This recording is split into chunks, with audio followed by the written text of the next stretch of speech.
সবাইকে স্বাগত জানিয়ে শুরু করছি আজকের ভিডিও। নিজের দুঃখ কষ্টের জন্য মাকে কখনোই অপরকে দোষ দিতে দেখা যেত না। মা নিজেই সকলকে শিক্ষা দিতেন যে মানুষ স্বীয় কর্মেরই ফল ভোগ করে, এজন্য অপরকে দোষী না করে ভগবানের নিকট প্রার্থনা ও তার কৃপার ওপর নির্ভর করে ধীরভাবে সকল অবস্থা সহ্য করে যাওয়াই প্রয়োজন। মা বলেইছেন যে কাউকে দোষ দিয়ে বা নিজের কোনো কর্মফল অন্যের ঘাড়ে চাপিয়ে দিয়ে মানুষ সেখান থেকে পার পেতে পারবে না।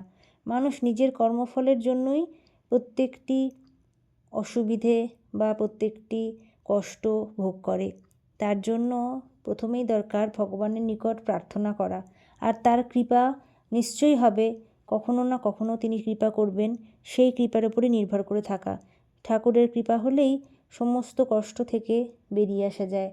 তাই ধীরভাবে সমস্ত অবস্থায় ধীর বুদ্ধি দিয়ে পরবর্তী পদক্ষেপ নিতে হবে, আর সেই অবস্থাও সহ্য করে যাওয়াই প্রয়োজন, কারণ তা তোমারই কর্মফল। মায়ের যেসব সন্তান সামান্য কিছুদিনের জন্য হলেও তার ছত্রছায়া থাকার সৌভাগ্য অর্জন করেছিলেন, তারা সকলেই হৃদয়ঙ্গম করতে পেরেছিলেন যে মা তার সন্তানদের জীবন গঠনের জন্য চরিত্র বল, বৈরাগ্য, তিতিক্ষা, সংযম, ভগবত ভজন এবং সর্বপ্রকার অবস্থাতেই যেন ঈশ্বরের প্রতি দৃঢ় বিশ্বাস থাকে, এই ভাব তার সাথে ঈশ্বরের প্রতি নিষ্ঠা, ভক্তি এবং নির্ভরতা আরও বাড়াতে শেখাতেন।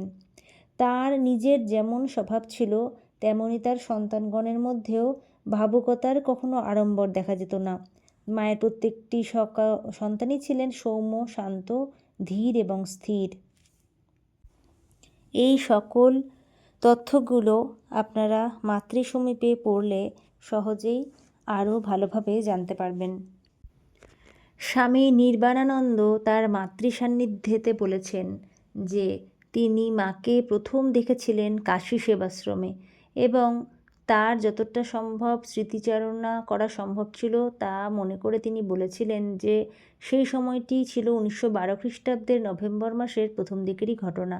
কালী পুজোর পরের দিনই মা এসেছিলেন সেবাশ্রমে, আর স্বামী নির্বাণানন্দ মহারাজ এসেছিলেন কয়েকদিন মাত্র আগে সঙ্ঘে যোগদানের উদ্দেশ্যে। সেখানে আসার আগেই তিনি শ্রী শ্রী রামকৃষ্ণ কথামৃত এবং অন্যান্য সূত্রে শ্রী মায়ের কথা জেনেছিলেন। মহারাজও মানে স্বামী ব্রহ্মানন্দও তখন সেবাশ্রমে অবস্থান করছিলেন। মা ছিলেন অদ্বৈত আশ্রমের কাছে বাগবাজারের কিরণ দত্তের বাড়িতে। সেই বাড়িটির নাম ছিল লক্ষ্মীনিবাস। মা সেদিন সেবাশ্রমের সব কিছু ঘুরে ঘুরে দেখেছিলেন। সেবাশ্রমের সাধুদের নারায়ণ জ্ঞানে রোগীর সেবা দেখে মা অত্যন্ত খুশিও হয়েছিলেন। মা তখন সেই সব সেবা করা দেখে বলেছিলেন, দেখছি ঠাকুর এখানে স্বয়ং বিরাজ করছেন, আর আমার ছেলেরা প্রাণপণে রোগীদের সেবা করে তারই পূজা করছে। মানে ঠাকুরকে সেবা করা আর রোগীদের সেবা করা মায়ের কাছে একই। মানে যেসব মুমূর্ষু রোগী যারা খুব কষ্ট পাচ্ছে তাদেরকে সেবা করলেই ঠাকুরের সেবা করা হয়, সেটাই মা বলেছিলেন।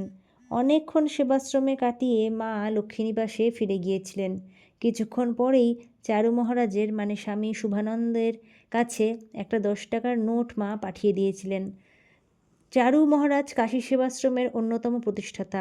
তখনও তিনি সাধু অর্থাৎ সাধন ভজন তার সম্পূর্ণ হয়নি বা তিনি সাধু হননি। তখন তিনি চারুবাবু বা চারুচন্দ্র দাস হিসেবেই সবার কাছে পরিচিত ছিলেন। তিনি টাকাটা নিয়েছিলেন এবং যিনি টাকাটা দিতে এসেছিলেন তিনি বলেছিলেন মা সেবাশ্রমের কাজ দেখে খুব খুশি হয়েছেন, তাই এই টাকা পাঠালেন। মা আরও বলেছেন, সেবাশ্রম দেখে আমার এত ভালো লেগেছে যে এখানেই স্থায়ীভাবে থাকতে ইচ্ছে করছে।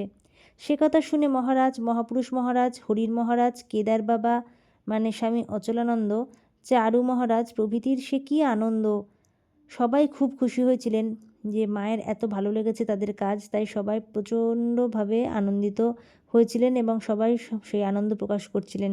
মাস্টারমশাইও তখন কাশীতেই ছিলেন, তবে সেবাশ্রমের কাজ তার মনোভূত ছিল না। তার ধারণা ছিল রোগীর সেবা, হাসপাতাল চালানো এগুলো সাধুদের কাজ নয়, এসব ঠাকুরের ভাবেরও পরিপন্থী।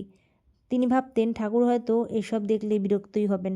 ঠাকুরের যে ভাব তার ঠিক হয়তো বিরুদ্ধভাবে এই জিনিসগুলো চালনা করা হচ্ছে। সাধুরা শুধু সাধন ভজন নিয়েই থাকবেন, তারা কেন সেবা করবেন, তারা কেন ডাক্তারি করবেন, এরকম একটা ভাবনা চিন্তা তার মনে হয়েছিল। কিন্তু সেবাশ্রম দেখে মায়ের মন্তব্য তিনিও শুনেছিলেন। তার কানে যখন সে কথা এলো এবং মা যে 10 টাকা দিয়েছেন সেই কথারও যখন সবাই বলছে তিনি শুনলেন, এবং মহারাজ মাস্টারমশাইকে যখন বললেন যে দেখলেন তো মা 10 টাকা দিয়েছে বা এরকম সব কথাগুলো যখন তার সাথে আলোচনা করছিলেন, তখন তিনি বলেছিলেন, মানে মহারাজ মাস্টারমশাইকে বলেছিলেন, শুনলেন তো সব? মাস্টারমশাই বললেন, মা যখন বলেছেন তখন আর কি কথা, এসব নিশ্চয়ই ঠাকুরের কাজ, না মেনে উপায় আছে। অর্থাৎ মা যখন বললেন তার মনের কথা, তখন কিন্তু মাস্টারমশাইয়ের মন পুরোপুরি পরিবর্তন হয়ে যায় এবং তিনি বুঝতে পারেন যে তিনি আগে ভুল ধারণা পোষণ করছিলেন এবং ঠাকুর যা ভাবেন, মা ও ঠাকুর তো অবিচ্ছেদ্য বা আলাদা নয়। যখন মা বলেছেন যে এই কথা, তাহলে সেটি নিশ্চয়ই ঠাকুরেরও মনের কথা। এই ভেবে তিনি নিশ্চিন্ত হয়েছিলেন এবং তিনিও ধীরে ধীরে তার মন পুরোপুরি পরিবর্তন করে এই কাজে অংশগ্রহণ করতে পেরেছিলেন। পরবর্তী ভিডিওতে অগ্রিম আমন্ত্রণ জানিয়ে আজকের মতো ভিডিও শেষ করছি। সবাই বলুন জয় শ্রী ঠাকুরের জয়, জয় শ্রী মায়ের জয়, জয় স্বামীজির জয়, জয় মহারাজের জয়।